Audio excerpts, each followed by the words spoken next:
আশেকে রাসূল যারা দাবি করি, এদের ওই মুহররমের 10 তারিখে আসলেই মনে ইশকে রাসূল জায়গা ওঠে একদম ত্বরান্বিত হয়ে। মুখে সুন্নতের খবর নাই। দাড়ি রাখা সুন্নত না ওয়াজিব? জোরে বলেন। হ্যাঁ, দাড়ি রাখা ওয়াজিব। সমস্ত ফুকাহায়ে কেরামের মাসলা, দাড়ি রাখা ওয়াজিব। ওয়াফুল লিহিয়া কসসু শারিব, মোস তোমরা ছোট করো, দাড়ি তোমরা ছেড়ে দাও। ছেড়ে দেওয়ার মাপ পেটে কেমন? যার যার হাতের এক মুষ্টি,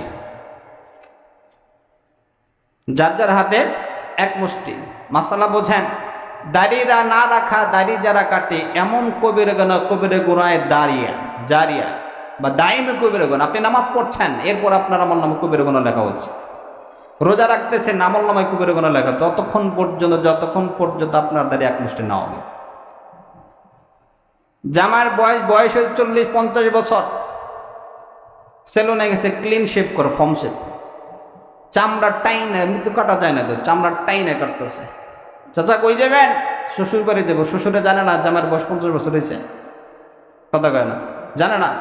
এরপরে আমরা নিজেদেরকে ছোট দেখানোর ফিকির, ফ্যাশন, এটা ফ্যাশন না, মূলত শয়তানের চক্রান্ত। আল্লাহ তাআলা আমাদের বুঝ দেন।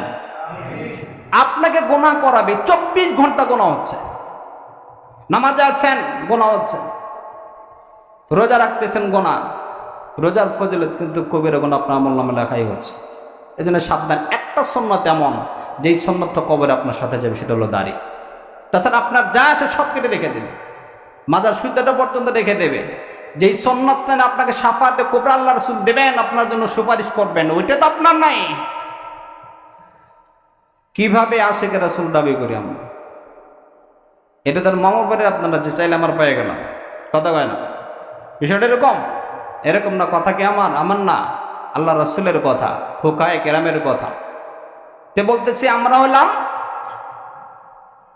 বর্জনীয় যে কাজ, ইশকে রাসূল আমাদের বিশেষ করে 10 মুহররম যে ঘটে, যারা তারিয়া দেখবেন, ঢাকা শহরে আমাদের এলাকায় এক দল আছে, এরা ওই দিন ইয়া হুসাইন পুরে সমস্ত শরীর রক্তাক্ত করে, মারতেছে, আঘাত করছে।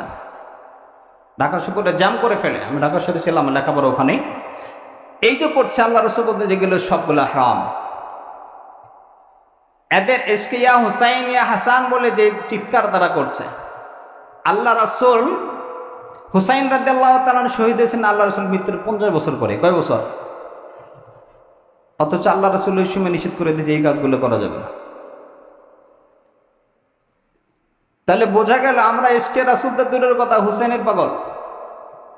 মূলত হুসাইন রাদিয়াল্লাহু তাআলা কে মহব্বত করে না। যারা এই জাতি, এরা মুনাফিকের দল। এই দলগুলোই হুসাইন রাদিয়াল্লাহু তাআলাকে শহীদ করেছে। ইতিহাস পড়ে দেখবেন, যারা আজকে ইশকে রাসূল দেখায়, এই 10 মুহররম যারা তালবিয়া করে বা এই যে জারি পড়ে নিজের শরীরে আঘাত করছে, এরাই মূলত হুসাইন রাদিয়াল্লাহু তাআলা শহীদ করার পিছনে চক্রান্ত করেছে। ইতিহাসগুলো পড়বেন, ইসলামের ইতিহাস যেগুলো ছিল জানবেন। এই লোকগুলোই এই হুসাইন রাদিয়াল্লাহু তাআলা শহীদ করা নিয়ে মুআবিয়া রাদিয়াল্লাহু তাআলা আনহু, জলিলুল কদর একজন সাহাবী, যে কাতে বহিছিলেন, একে পর্যন্ত গালিতে দ্বিধাবোধ করে না।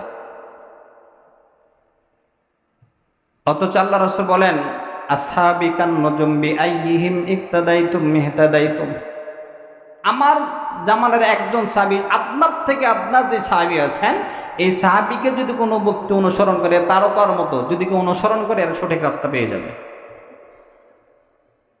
হযরত মুআবিয়া রাদিয়াল্লাহু তাআলা জলিলুল কদর, যিনি কাতে বহিছিলেন, আল্লাহ রাসূলের ওহী লিখতেন, একে পর্যন্ত গালিতে দ্বিধাবোধ করে না।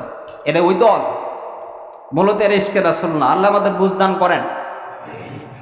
তো আমাদের ওই দিনে বর্জনীয় কাজ হলো, আশুরার দিনে যারা এই যে কাজগুলো জারি করে নিজের শরীরে আঘাত করা, এই কাজগুলো করা যাবে না। এগুলো ইসলামে সমর্থন করেন, আল্লাহ রাসূল নিষেধ করে গেছে। আল্লাহ আমাদেরকে হেদায়েত দান করেন, জোরে বলেন আমিন।